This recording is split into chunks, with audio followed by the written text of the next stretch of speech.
Quitting my full-time job was a mistake, and I'm gonna tell you what I did wrong that almost made me lose everything and what you can do instead, so that way you never have to run into that. I'm Raleigh Williams. I'm a former lawyer turned entrepreneur turned writer.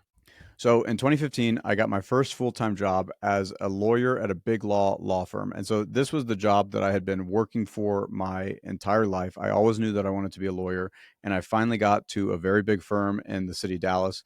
And I was excited to do all this work and kind of start my career and go into this new trajectory of being a big, bad lawyer attorney that everyone respected. But what happened was 60 days into that job, on my way to work one day, I had a panic attack. I had a partner that sent me an email about all of the work that needed to get done for the week. I thought I was having a heart attack. I called my wife. I'm like, I think I'm having a heart attack. She looks up my symptoms on WebMD and she says, no, you are not having a heart attack. You are having a panic attack. And a panic attack didn't make any sense to me at the time because I thought that I was in pursuit of the career that I'd spent a lot of money to try to get. And so it was this very disorienting thing for me. But as I spent more time trying to figure out what was wrong, I realized, um, as I spent more time trying to figure out what was wrong, I realized that I actually didn't like this job nearly as much as I thought that I did. But I really didn't have a clear way to get out. And so I did what probably most of you have done in the past, where I started consuming entrepreneurial content. This is back in 2015. So this is Gary Vaynerchuk about how to, get on the grind and how to get out there and start being the entrepreneur. And so I started to look for something that could make sense for me to do. But everything that I tried becoming a real estate agent. I tried doing a faceless Instagram account. I tried to do all these things while I was at my job, and none of them were working. And so as I was consuming more and more entrepreneurial content, I was like, you know what?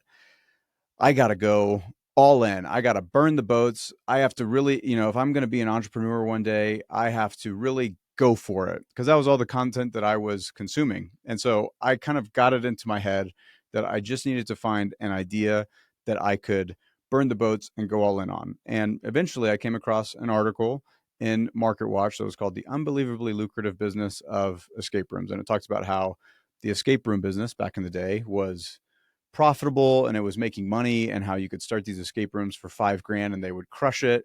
When I read that article, I was like, this is super interesting. And so I found an escape room business and I brought a buddy with me, and we went and we played the game after we read the article, and we were like, this is it. This is going to be a gold rush. These things haven't come yet across the country. We got to be the ones that take this across the country. This is what we were meant to do. This is our moment. And we've been consuming so much entrepreneurial content that we were like, this is the time to go all in. And so it took us a little bit of time to find a space that made sense. And we were kind of circling around the location that we were going to quit our jobs and move to. And I remember I got an email one afternoon while I was at lunch. It was an email that raised our starting salary from $160,000 a year to $180,000 a year. And when I read it, I was like, this is my moment. This is the last test that I need to do in order to really become an entrepreneur. So the day that they sent the email giving all of the first year associates a raise was the day that I went in and I told my boss that I was putting my 2 weeks notice in. And I remember he was like, I did not think that this was going to be the response to giving you 20,000 more dollars a year. But it was like, I was doing entrepreneurship out of a movie, and this is what you would do if you were in a movie. Like right when you try to get a raise, that's when you quit. And so I quit and I moved my family across the country. I moved into my in-laws' basement with my wife and my 2-year-old daughter, and we started the entrepreneurial journey. All of the projections that we had made was that it was going to take us 2 months to get started, and then we were going to be off to the races making a ton of money. And 6 months went by and we were still in my in-laws' basement, and Christmas was coming up.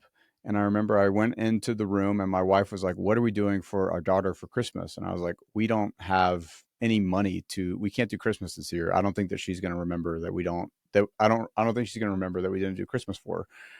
And my wife would not take that as an answer. And she's like, we are doing something else. And I'm like, I'm totally maxed out on this business that I'm trying to run. I have no more capacity to take on another business idea, another entrepreneurship thing.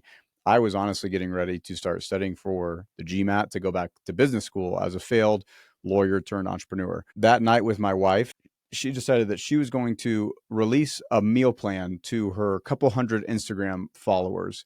And so we made that meal plan that night. We put it on her Instagram, and that night we made $400 of 40 people all Venmoing her $10 each for the meal plan.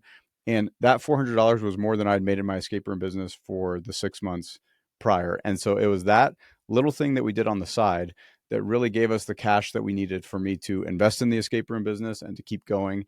And that little meal plan business ultimately turned into a multi-million-dollar business that still exists today. And and the irony of it was that business was a business that I definitely could have done while still at my job. It didn't require me to quit. It didn't require me to move across the country. It didn't require me to sign leases and personal guarantees and get investors and do all this stuff.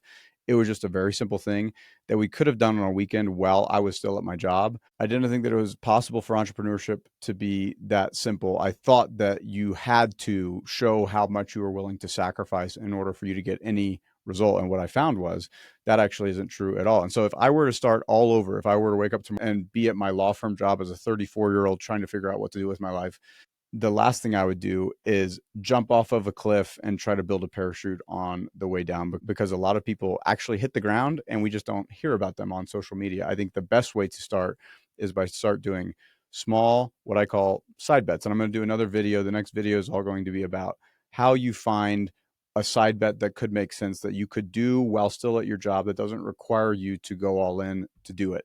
But that is the idea, is to not the idea is to find progress and to get some momentum on the side, ideally doing something that is in the digital realm where you have leverage that you can get customers while still at your job. Once that has progress and you can replace your W-2 income, that is when you burn the boats. That's when you go all in, once you know that there's momentum there. My next video is going to dive through that entire process, A to Z, on finding the idea, making sure it's something that you like, and building leverage into the business. Like and subscribe to follow along for more. Peace.